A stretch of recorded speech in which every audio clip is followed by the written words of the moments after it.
Hello बच्चों, कैसे हो आप सभी। स्वागत है आप सभी का केमिस्ट्री लर्निंग्स के ऑनलाइन प्लेटफॉर्म पर। तो बच्चे हम सभी लोग विलेन वाला चैप्टर पढ़ रहे थे और उसके कुछ न्यूमेरिकल्स की चर्चा कर रहे थे यहाँ पर हम। तो क्वेश्चन नंबर हमने पिछली क्लास में क्वेश्चन नंबर 10 से लेकर के 20 तक के यानी कि 10 क्वेश्चंस हमने सॉल्व किए थे। और आज की क्लास में हम लोग क्वेश्चन नंबर 21 से लेकर के क्वेश्चन नंबर 30 यानी कि टोटल आज भी हम लोग 10 क्वेश्चन यहाँ पर धीरे धीरे सॉल्व करने वाले हैं। ठीक है, तो हम एक एक क्वेश्चन से यहाँ पर देख रहे हैं और हम आगे बढ़ते हैं। कुल मिला के हम अभी न्यूमेरिकल की चर्चा कर रहे हैं, तो हम लोग आगे बढ़ेंगे। देखो, ये हमारे कुछ सोशल मीडिया प्लेटफॉर्म्स हैं, जैसे इंस्टाग्राम प्रोफाइल में रियल अनुज 11 और फेसबुक पेज भी रियल अनुज 11। तो ये हमारे फेसबुक पेज है जहाँ से आप हमसे जुड़ सकते हैं। ठीक है, अच्छा, एक चीज़ की हम आप सभी से आशा ज़रूर कर रहे हैं कि जो आप वीडियोस देख रहे हैं, यहाँ पे जो क्वेश्चंस आपको कराए जा रहे हैं, ये सारे के सारे क्वेश्चंस आपको समझ में सभी को आ रहे हैं। ठीक है, और जो भी क्वेश्चंस का आपको मतलब लिखने को बोला जाए कि क्वेश्चन सॉल्व करके इसका आंसर कमेंट में करिए, तो उसको कमेंट जरूर किया करें, इसका आंसर जरूर दिया करें, जिससे हमें भी ये पता चलता है कि नहीं, हाँ आप पढ़ाई कर रहे हैं या जो भी है आप क्वेश्चन सॉल्व कर रहे हैं। ठीक है, तो चलिए हम क्वेश्चन देखते हैं आज की क्लास का पहला यानी कि टोटल सीरीज का क्वेश्चन नंबर 21। क्या कह रहा है क्वेश्चन, जरा ध्यान से देखेंगे। देखिए, बोला गया है कि देखो हम हाईलाइट कर रहे हैं, ध्यान से समझिएगा। 214.2 ग्राम चीनी सिरप में यानी कि 214.2 ग्राम चीनी सिरप में 34.2 ग्राम चीनी है। चीनी की चाशनी की मोललता क्या होगी। ठीक है, अगर यहाँ पर हम देखें तो इसमें बोला गया in 214.2 gram of sugar syrup there is 32.4 gram of sugar, what will be the molality of the sugar syrup. Molality आपको बतानी है। तो देखिए यहाँ पर आपको बोला गया है कि 34.2 ग्राम चीनी है। इसका मतलब ये हुआ कि स्मॉल w की वैल्यू गिवन है 34.2 ग्राम। ठीक है, और टोटल हमारे पास सिरप है कितने 214.2 ग्राम चीनी का सिरप है। इसका मतलब ये हुआ कि जो हमारा टोटल विलेयन है यानी कि टोटल सोल्यूशन है, यानी कि जो विलेयन है, विलेयन का द्रव्यमान यानी कि जो मास ऑफ सॉल्यूशन, वो हमारा कह रहा है कि 214.2 ग्राम। ठीक है, आपको बताना है कि मोलैलिटी आपको बतानी है, मोलैलिटी आपको यहाँ पर बतानी है। ठीक है, तो आपको एक बात पता है, क्या पता है कि मोलैलिटी का फॉर्मूला क्या होता है, पता है ना। मोलैलिटी का फॉर्मूला होता है स्मॉल w इंटू 1000 अपॉन में m डैश इंटू में कैपिटल W। ठीक है, ये होता है फॉर्मूला। फॉर्मूले में वैल्यू को रखेंगे, स्मॉल w हमारे पास कितना है 34.2, तो ये हो जाएगा 34.2 इंटू में 1000 अपॉन में m डैश का मतलब कौन है यहाँ पर मोलिकुलर मास या मोलर मास होगा किसका, शुगर है। शुगर का फॉर्मूला C12H22O11, शुगर है ना। शुगर का मोलिकुलर मास आपको यहाँ पर देखना है कितना होता है, निकाल सकते हैं आप लोग कितना। देखो, ये फॉर्मूला होता है C12H22O11, तो कार्बन का होता है 12, तो ये हो जाएगा 12 इंटू 12 प्लस हाइड्रोजन को होता है 1, तो 1 इंटू 22 प्लस ऑक्सीजन होता है 16 इंटू 11। इसको सॉल्व करेंगे तो यहाँ पर आएगा 144, प्लस में इधर हो जाएगा 22 और प्लस में यहाँ पर हो जाएगा 176। इसको टोटल ऐड करेंगे तो ये आएगा 342 ही आएगा। तो ये यहाँ पर अपॉन में रखेंगे 342 इंटू में। अच्छा, ये W हमारा क्या होता है, ये W होता है हमारा जो है विलायक का द्रव्यमान। किसका द्रव्यमान, विलायक का द्रव्यमान। ठीक है, विलायक का मतलब होता है सॉल्वेंट का मास होता है, और यहाँ पर देखो टोटल सॉल्यूशन का मास गिवन है, तो सॉल्वेंट का मास अगर हमें बताना है तो क्या करेंगे, टोटल वैल्यू हमारे पास इतनी है, माइनस में सॉल्यूट हमारे पास है 34.2 दोनों को माइनस करेंगे तो ये लगभग आ जाएगा कितना, 180 ग्राम। तो इनटू में यहाँ पर 180 कर देंगे। तो इसको जैसे ही सॉल्व करेंगे तो इसको बस सॉल्व करना है, जीरो से ये जीरो कैंसिल हो जाएगा, इससे पूरा का पूरा कैंसिल हो गया, जीरो से जीरो कैंसिल हो गया, तो ये हो जाएगा 10 डिवाइड बाई 18, तो ये हो जाएगा 2 5 या 10, 2 9 या 18, मतलब 5/9, तो 0.555 आ जाएगा इसमें m, ये हो जाएगा मोलैलिटी। ये मोलैलिटी आ गई आपकी, और एक सिंपल सा क्वेश्चन आपके सामने सॉल्व हो गया है। आई थिंक आप सभी को क्वेश्चन समझ में आ गया होगा। क्वेश्चन अगर क्लियर है तो जरा एक बार सभी लोग वीडियो को थम्स अप दीजिएगा, वीडियो को लाइक करिएगा। अगर कोई दिक्कत आती है तो आप कमेंट करके बताइएगा, हम आपको आपके क्वेश्चंस को जरूर से जरूर हम आपको आपकी क्वेरी को सॉर्ट आउट करेंगे। अगला क्वेश्चन नंबर 22 देखिए, यहाँ पर क्वेश्चन नंबर 22 में क्या लिखा है। क्वेश्चन नंबर 22 हमारा ये कह रहा है कि 46 ग्राम एथेनॉल को 54 ग्राम जल में घोला गया है, एथेनॉल और जल के मोल प्रभास की गणना करें। 46 gram of ethanol are dissolve in 54 gram of water, calculate the mole fraction. Mole fraction वाले कई सारे क्वेश्चन हम आपको करा चुके हैं, और ये वाला क्वेश्चन देखो आपको परीक्षा में 2024 में क्वेश्चन आया है।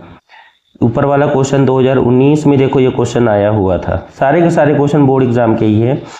तो ये वाला क्वेश्चन हम आपको ऑलरेडी हम इस टाइप के क्वेश्चन लास्ट क्लास में डिस्कस कर चुके थे, इसलिए अभी हम क्वेश्चन इसको नहीं बताएंगे। ये क्वेश्चन आपका होमवर्क हम आपको दे रहे हैं, ये क्वेश्चन आपका होमवर्क है, ठीक है। अगले देखिए क्वेश्चन नंबर 23 हम बढ़ रहे हैं। क्वेश्चन नंबर 23 कह रहा है कि H2SO4 का एक नमूना है, H2SO4 का एक नमूना है, ठीक है। H2SO4 का एक नमूना 94% W/V है, इसका घनत्व 1.84 ग्राम पर ml है, उसकी बतानी है मोललता कितनी होगी, ठीक है। ए सैंपल ऑफ H2SO4 का सैंपल है 94% W/V है, डेंसिटी गिवन है 1.84 ग्राम पर ml, आपको बतानी है मोलैलिटी कितनी होगी, मोलैलिटी आपको बतानी है। आसान सा क्वेश्चन है, ध्यान से समझिएगा। इस टाइप के क्वेश्चन एग्जाम के बड़े फेवरेट होते हैं, और ये क्वेश्चन देखो 2020 के बोर्ड एग्जाम में आया भी है, ठीक है। देखिए अब यहाँ पे 94% W/V, 94% W/V, इसका मतलब ये हुआ, इसको बोलेंगे 94/100। तो देखो V नीचे है, इसका मतलब इतने ml हो जाएगा, और W ऊपर है तो इसका मतलब ऊपर ग्राम हो जाएगा। तो अगर हम यहाँ पर आपसे बोल दें कि विलयन का जो आयतन है, यानी कि वॉल्यूम कितना है, विलयन का आयतन, विलयन का आयतन, वो विलयन का आयतन है हमारे पास 100 ml, ठीक है। और 94 ग्राम, और यानी कि यहाँ पर स्मॉल w कितना है हमारे पास 94 ग्राम यहाँ पर गिवन है, ठीक है। डेंसिटी आपको यानी कि यहाँ पर घनत्व गिवन है, घनत्व यानी कि डेंसिटी गिवन है, d गिवन है 1.84 ग्राम पर ml, आपको डेंसिटी गिवन है, और आपको मोलैलिटी आपको बतानी है, स्मॉल m की वैल्यू आपको बतानी।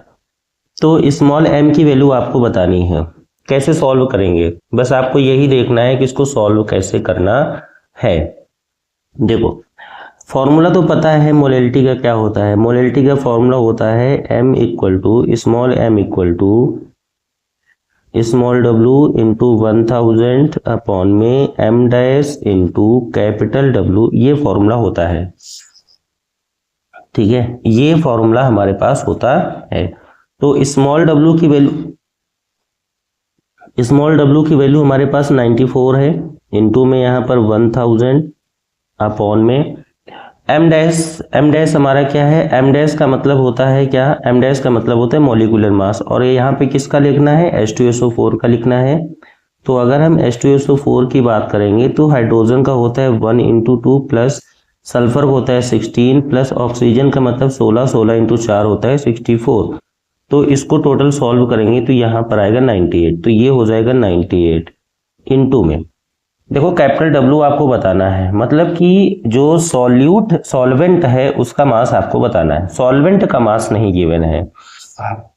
सॉल्वेंट का मास नहीं गिवन है, सॉल्यूट का मास देखो गिवन था। अब सॉल्वेंट के मास कैसे निकालेंगे, देखो आपको यहाँ पर एक जो है डेंसिटी गिवन है, डेंसिटी देखो यहाँ पर गिवन है 1.84 ग्राम पर ml गिवन है। यहाँ पर आपको फॉर्मूला पता होता है क्या, घनत्व इक्वल टू होता है द्रव्यमान बटे आयतन, ये फॉर्मूला होता है। अब इसमें देखो घनत्व हमारे पास, डेंसिटी हमारे पास कितनी है, डेंसिटी हमारे पास है 1.84, मास आपको बताना है, वॉल्यूम हमारे पास 100 ml है। इसमें अगर मास की बात करेंगे तो यहाँ पर हो जाएगा 1.84 इंटू 100, तो ये हो जाएगा 184 ग्राम टोटल मास आपका आ जाएगा। टोटल मास, टोटल का मतलब ये हो जाएगा, ये पूरे विलयन का मास हो जाएगा, द्रव्यमान हो जाएगा। इस पूरे विलयन का मास हो जाएगा 184 ग्राम। इसमें से जो है विले जो है हमारा सॉल्यूट कितना है 94 ग्राम, तो कैपिटल जो है W कितना हो जाएगा 184 माइनस में कितना हो जाएगा 94, तो सॉल्व करेंगे तो ये आ जाएगा 90, कितना आ जाएगा 90 आ जाएगा ना, 90 ग्राम हो जाएगा। तो क्या आप सभी को ये बात समझ में आ गई ना, ये मतलब ये कैपिटल W क्या है, आप कैपिटल W का मतलब होता है विलायक, क्या होता है विलायक, विलायक का भार, और ये M हमारे टोटल विलयन का भार है, टोटल विलयन का भार है। तो टोटल विलयन में से अगर विलय को हटा दें तो विलायक ही तो बचेगा, तो वही यहाँ पर 90 यहाँ पर रख देना है। तो इसको जैसे ही सॉल्व करेंगे, इसको जैसे ही सॉल्व करेंगे, पूरे के पूरे कॉन्सेप्ट को सॉल्व करेंगे तो यहाँ पर आएगा 10.66 m, और इसको आपको सॉल्व करना पड़ेगा पूरा का पूरा, और हमने डायरेक्ट आपका आंसर लिख दिया और ये आपका आंसर हो जाएगा। और ये देखो क्वेश्चन 2020 के बोर्ड एग्जाम में आया हुआ क्वेश्चन है, ये 2020 के बोर्ड एग्जाम का क्वेश्चन है, तो ध्यान से इसको करिएगा, ठीक है। ऐसे क्वेश्चंस एग्जाम्स जो है थोड़ा सा एग्जाम में फेवरेट क्वेश्चंस होते हैं, ऐसे क्वेश्चन थोड़ा सा इंपॉर्टेंट क्वेश्चंस होते हैं, तो उनको थोड़ा सा ध्यान से समझिएगा। क्या क्वेश्चन समझ में आ गया होगा सभी को, ठीक है। अगर क्लियर है तो जरा एक बार थम्स अप दीजिए सभी लोग, वीडियो को लाइक करिएगा, कमेंट करिए आप अपनी जो है, जो अगर क्लियर हो रहा है सर लिखिए कमेंट है सर क्लियर हो, समझ में आ रहा है, और फिर हम आगे बढ़ते हैं। क्वेश्चन नंबर 24 देखो, क्वेश्चन नंबर 24 कह रहा है, क्वेश्चन नंबर 24 कह रहा है 1.324 ग्राम निर्जल सोडियम कार्बोनेट, इतने ग्राम निर्जल सोडियम कार्बोनेट है, इसको जल में घोला गया है और 250 ml विलयन बनाया गया है, ठीक है। निर्जल सोडियम क्लोराइड का तुल्यांकी भार 53 है, तो नॉर्मलता की गणना करो। इंग्लिश में भी देखते हैं, 1.325 gram anhydrous sodium carbonate is dissolved in water to make 250 ml of the solution. The equivalent weight of anhydrous sodium carbonate is 53. Calculate the normality. तो डायरेक्ट वैल्यू सारी गिवन है, तो देख लो सबसे पहले क्या गिवन है। देखो स्मॉल w की वैल्यू आपको गिवन है 1.325 ग्राम गिवन है, v आपको गिवन है 250 ml आपका विलयन बनाया गया है, इक्विवेलेंट मास E आपका गिवन है 53, और नॉर्मेलिटी आपको बतानी है। तो फॉर्मूला आपका होता है, नॉर्मेलिटी बराबर होता है स्मॉल w इंटू 1000 अपॉन में E इंटू वी, ये फॉर्मूला होता है। इसी फॉर्मूले में सारी वैल्यू को रखिएगा। w की वैल्यू यहाँ पर कितने गिवन है 1.325 इंटू में 1000 अपॉन में E हमारे पास कितना है 53 इंटू वी हमारा है 250 ml। सारी की सारी वैल्यू गिवन है, तो हमें कुछ एक्स्ट्रा करना नहीं है, बस इसको केवल सॉल्व करना है। तो ये इससे काटेंगे तो लगभग 4 बार आएगा, और भी पूरा काट लेंगे आप, जैसे पूरा काटेंगे तो ये आएगा 0.1 N। यही इस क्वेश्चन का क्या होगा आंसर होगा, ठीक है। यही इस क्वेश्चन का आंसर हो जाएगा, क्वेश्चन नंबर 24 का, ठीक है। बहुत आसान सा क्वेश्चन था जो कि आपको बताना था, और ये क्वेश्चन देखिएगा आपके बोर्ड एग्जाम में 2024 के बोर्ड एग्जाम में आया हुआ क्वेश्चन है, ठीक है। चलिए क्वेश्चन नंबर 25 की तरफ हम आगे बढ़ रहे हैं। क्वेश्चन नंबर 25 हमारा क्या कह रहा है, देखिए 25 हमारा ये कह रहा है कि 72 ग्राम जल और 92 ग्राम एथिल अल्कोहल के मिश्रण में दोनों के मोल प्रभास की गणना करें, यानी कि calculate the mole fraction of mixture of 72 gram of water और 92 ग्राम ऑफ एथिल अल्कोहल। दोनों एक साथ लिखे हुए हैं, दोनों के मोल प्रभास की गणना करनी है, मोल फ्रैक्शन के क्वेश्चन हम बहुत सारे करा चुके हैं, तो ये भी आपका क्वेश्चन आपका होमवर्क में हम आपको दे रहे हैं। ये क्वेश्चन आपको खुद से ही सॉल्व करना है, होमवर्क का क्वेश्चन आपका हो गया ये, ठीक है। और ये वाला क्वेश्चन आप देख सकते हैं कि ये वाला क्वेश्चन भी जो है आपका 2019 का आया हुआ क्वेश्चन है। तो बहुत बार क्वेश्चन मोल प्रभाज पे आ जाते हैं, तो थोड़ा सा ध्यान से समझिएगा। तो ये क्वेश्चन हम आपको होमवर्क में ही आपको इस क्वेश्चन को करना है, ये खुद से ही आप क्वेश्चन को करें, ठीक है। चलिए क्वेश्चन नंबर 26 हम देख रहे हैं यहाँ पर। क्वेश्चन नंबर 26 में बोला गया है कि एथिलीन ग्लाइकॉल, ये देख लेते हैं यहाँ पर, एथिलीन ग्लाइकॉल के मोल प्रभाज की गणना कीजिए यदि जलीय विलयन में एथिलीन ग्लाइकॉल के 20% द्रव्यमान उपस्थित है। 20% बाई मास है। कितने परसेंट है? 20% बाई मास है। Calculate the mole fraction of ethylene glycol if 20% mass of ethane is present in aqua solution. यानी कि 20% बाई मास गिवन है, केवल 20% बाई मास है, ठीक है। कैसे सॉल्व करेंगे देखो जरा ध्यान से समझिएगा, क्वेश्चन को बहुत ध्यान से समझेंगे। क्या क्वेश्चन में गिवन है, देखो यहाँ पर 20% बाई मास एथिलीन ग्लाइकॉल है। इसका मतलब ये हो गया कि जो एथिलीन ग्लाइकॉल होगा, एथिलीन ग्लाइकॉल, एथिलीन देखो 20% है, तो 20% का मतलब हो जाएगा 20/100 टोटल। 100 में से एथिलीन ग्लाइकॉल कितने ग्राम हो जाएगा? 20 ग्राम हो जाएगा। तो यानी कि यहाँ पर जो वाटर यानी कि बचेगा वो कितना बचेगा, वो हमारा बचेगा 100 में 20 हटा देंगे तो वो हमारा हो जाएगा 80 ग्राम हो जाएगा, ठीक है।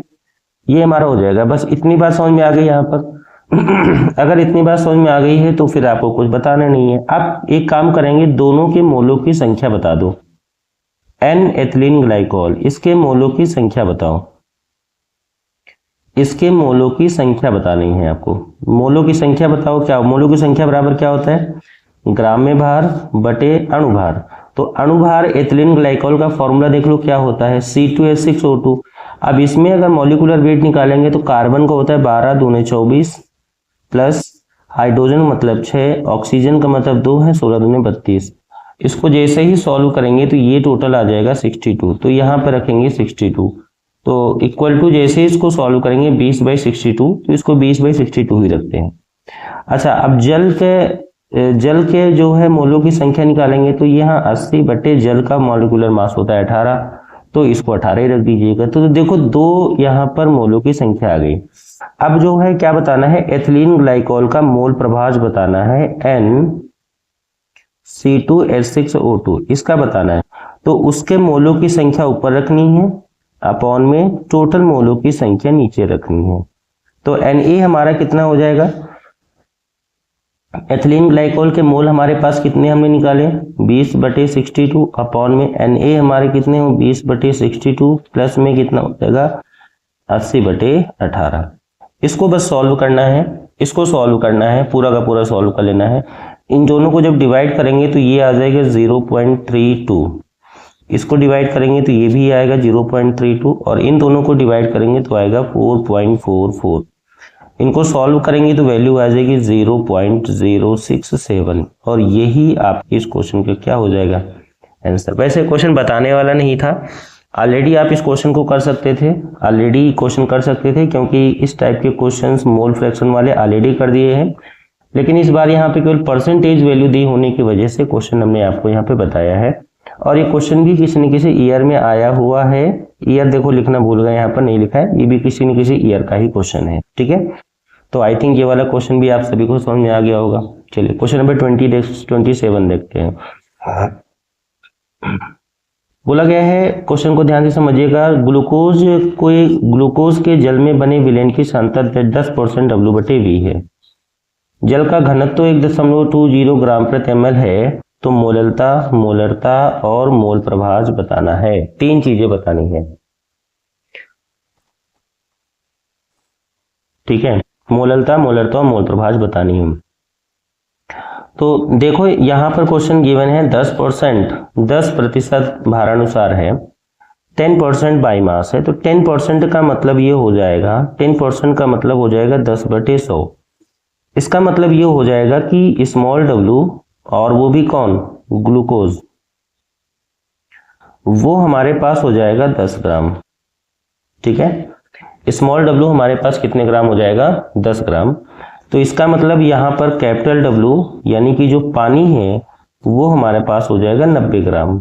देखो 100 में 10 ग्लूकोज है तो बचा हुआ कंटेंट वाटर ही तो होगा, क्योंकि ग्लूकोज और जल दो चीजें हैं। तो एक ग्लूकोज 10 ग्राम हो गया तो वाटर हमारे पास हो जाएगा 90 ग्राम हो जाएगा।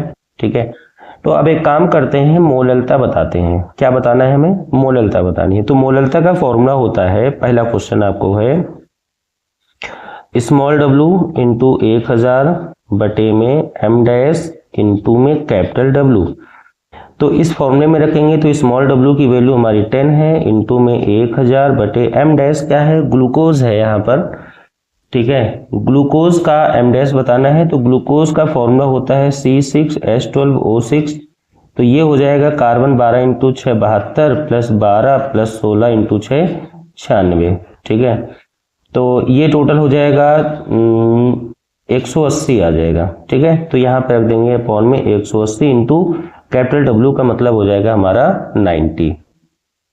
ठीक है, तो ये जो पूरा का पूरा सॉल्व करेंगे तो यहाँ पर कोई ना कोई वैल्यू आ जाएगी और वही वैल्यू आपके इस क्वेश्चन का आंसर हो जाएगा। पहला क्वेश्चन समझ में आ गया सभी को। ठीक है, पहला क्वेश्चन क्लियर हो गया कि नहीं हो गया? बिल्कुल सिंपल सा क्वेश्चन है, पहला हमने आपको बता दिया। दूसरा क्वेश्चन आपको बताना है, यहाँ पर दूसरा क्वेश्चन आपको बताना है, मोलरता बतानी है, कैपिटल M की वैल्यू बतानी है। कैपिटल M की वैल्यू आपको बतानी है। ठीक है, कैपिटल M की वैल्यू आपको बतानी है। तो कैपिटल M का फॉर्मूला होता है क्या, स्मॉल w इंटू 1000 बटे में m dash into capital V। अब जरा ध्यान से देखो, स्मॉल w की वैल्यू तो आपको पता है 10 है, गुणे में 1000 है और यहाँ पर 180 है, बट यहाँ V नहीं पता है। क्या नहीं पता है? V वॉल्यूम नहीं पता है। तो आपको फॉर्मूला, यहाँ आपको एक चीज दी गई है, घनत्व का डेंसिटी दी गई है, यानी कि आपको पता है डेंसिटी इक्वल टू होता है मास अपॉन वॉल्यूम। तो वॉल्यूम इक्वल टू होता है मास अपॉन डेंसिटी। ठीक है, वॉल्यूम इक्वल टू क्या होता है, मास अपॉन डेंसिटी। मास हमारे पास टोटल हमारे पास 100 ग्राम है, डेंसिटी हमारे पास 1.20 है। जैसे इन दोनों को सॉल्व करेंगे तो हमारे पास आ जाएगी कितनी, 83.33 ml। ये आपकी वैल्यू आ जाएगी। तो यहाँ पर यही रख देंगे 83.33 ml। ठीक है, जैसे ही पूरे हम कैलकुलेशन को सॉल्व करेंगे तो कोई ना कोई आंसर आ जाएगा, वही आपकी मोलैरिटी हो जाएगी, आंसर हो जाएगा। इस बार आंसर नहीं बता रहे, आंसर आप लोग कैलकुलेट करेंगे और इसका आंसर हमें कमेंट करके बताएंगे सभी लोग। ठीक है, तीसरा क्वेश्चन यहाँ पर देखो, बोला गया है कि मोल प्रभाज की गणना करिए, मोल फ्रैक्शन आपको बताना है। तो मोल फ्रैक्शन तो आप बता सकते हैं आसानी से, मोल फ्रैक्शन के क्वेश्चंस हम अभी भी पहले भी कर चुके हैं। ठीक है, वो आप बता सकते हैं। तो अगर नहीं बता सकते हैं तो देखो यहाँ पर हम सॉल्व किए दे रहे हैं, क्वेश्चन देख रहे हैं। मोल फ्रैक्शन का मतलब होता है, सबसे पहले दोनों के मोलों की संख्या आपको बतानी पड़ेगी। मोल फ्रैक्शन बताने के लिए क्या करना पड़ेगा, मोलों की संख्या आपको पहले बतानी पड़ेगी। तो मोलों की संख्या का मतलब अगर यही हम लिखने की कोशिश करें, इसको देखो यहाँ से हटा रहे हैं, अगर इन दोनों के मोलों की संख्या, इसको कलर थोड़ा चेंज किया जा रहा है, अगर यहाँ पर n ग्लूकोज बताएंगे तो ग्लूकोज का ग्राम में भार बटे ग्लूकोज का अणुभार यानी कि 1/18 हो जाएगा। और NH2O की बात करेंगे तो यहाँ पर हो जाएगा 90/18 हो जाएगा। तो ये हो जाएगा 5। ठीक है, इसके 5 मोल होंगे, इसके 1/18 मोल होंगे। तो 1/18 को अगर हम लिखने की कोशिश करेंगे तो 0.0555 मोल लिख सकते हैं, ये इसके मोल हो जाएंगे। ठीक है, तो अगर हम प्रत्येक घटक का मोल प्रभाज बताना है, तो अगर हमें ग्लूकोज का मोल प्रभाज बताना है, x ग्लूकोज इक्वल टू बताना है, तो ये हो जाएगा n ग्लूकोज अपॉन में n ग्लूकोज प्लस NH2O हो जाएगा।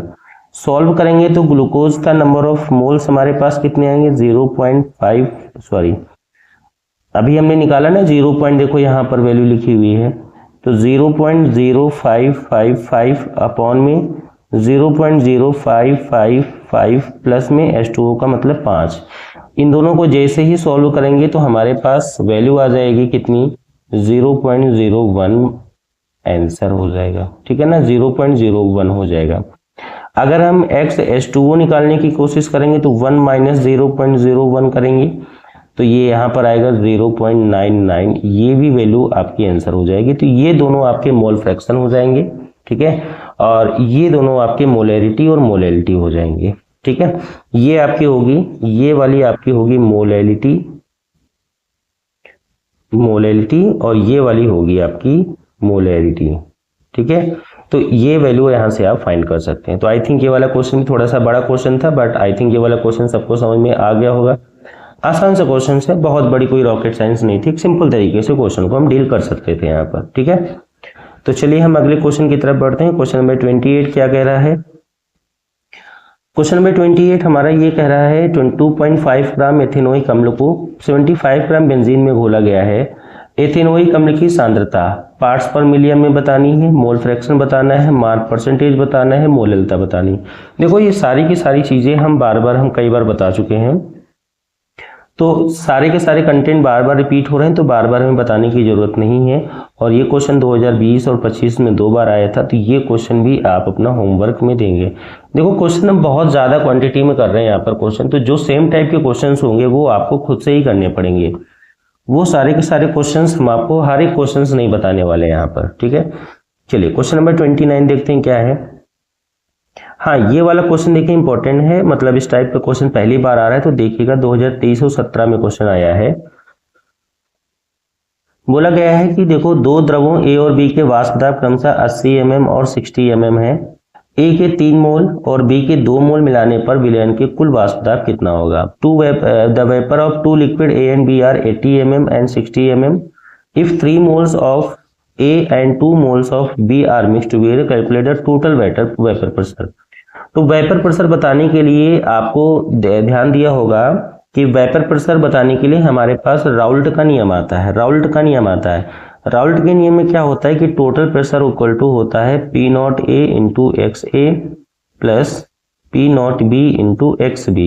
ये फॉर्मूला होता है राउल्ट के नियम का, ठीक है।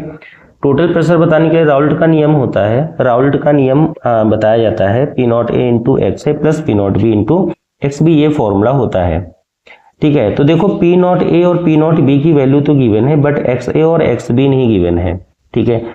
तो अगर हमें एक्स ए बताना है तो एक्स ए कैसे बताएंगे? देखो जिसका भी हमें मोल फ्रैक्शन बताना है उसके मोल कितने हैं, ए के मोल बताने हैं, तो ए ऊपर अपॉन में 3 + 2, तो ये हो जाएगा 3/5 हो जाएगा ना, 3/5, तो ये हो जाएगा 0.6 मोल हो जाएगा। और अगर हमें बी का मोल फ्रैक्शन बताना है तो 2/3 + 2, तो ये हो जाएगा 2/5, ये हो जाएगा 0.4 मोल हो जाएगा। वैल्यू उठा के रख देनी है, पी नॉट ए मतलब कितने mm, 80 mm है, तो 80 इंटू एक्स ए हमारा कितने 0.6, तो यहाँ 0.6 प्लस पी नॉट बी हमारे कितने 60 mm है, 60 इंटू में एक्स बी हमारे के पास कितने 0.4 सॉल्व कर देंगे इसको, तो ये आ जाएगा कितना 48 प्लस में 24, तो इसको सॉल्व करेंगे तो 72 mm हो जाएगा। और ये आपके इस क्वेश्चन का आंसर। देखो कि कितना आसान सा क्वेश्चन है, बहुत आसान सा है, इसमें कोई भी नई चीज आपको नहीं करनी थी, ठीक है। वीडियो क्लियर हो रहा है, यानी क्वेश्चन समझ में आ रहे, तो एक बार जरा सब लोग वीडियो को आप सभी लोग लाइक करिएगा और फिर हम लोग आगे बढ़ रहे हैं। क्वेश्चन नंबर 30, ये क्वेश्चन आपके लिए हम आज होमवर्क के लिए लेके आए हैं। क्वेश्चन नंबर 30 क्वेश्चन होमवर्क के लिए आपको करना है। तो क्वेश्चन नंबर 30 और क्वेश्चन नंबर कौन से क्वेश्चन होमवर्क में दिए थे? क्वेश्चन नंबर 30 हो गया, 28 हो गया, ठीक है, 28 हो गया और 25 हो गया, 22, 25, 28, ये क्वेश्चन आपको होमवर्क में करना है, ठीक है।